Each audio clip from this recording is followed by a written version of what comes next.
एकेकाळी एक राजा आपल्या सैनिकासह शिकारीसाठी जंगलात गेला होता. शिकार शोधत असताना तो जंगलात हरवला आणि आपल्या सैनिकांपासून वेगळा झाला. बरीच भटकंती केल्यावर त्याला आता भूक आणि तहान लागली होती. बऱ्याच ठिकाणी शोध घेतल्यावर त्याची नजर एका झाडावर पडली, जिथे फांदीवरून पाण्याचे छोटे छोटे थेंब खाली पडत होते. राजाने पानांचा द्रोण बनवून पाणी गोळा केले.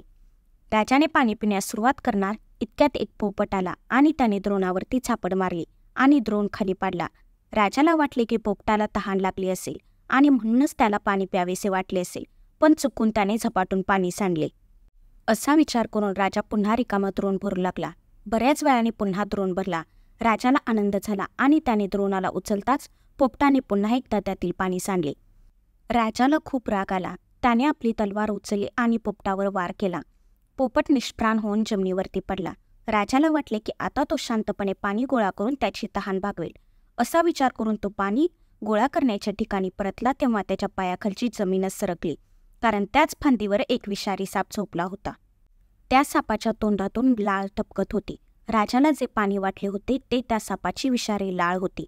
राजाचे मन अपराधाने भरले गेले.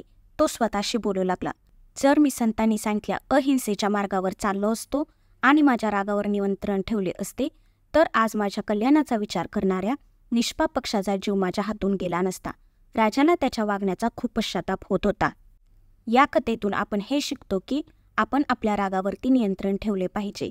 कधी कधी आपला राग आपले मोठे नुकसान करू शकतो. घाईघाईने आणि योग्य विचार न करता केलेले काम नेहमी पश्चातापाचे कारण बनते.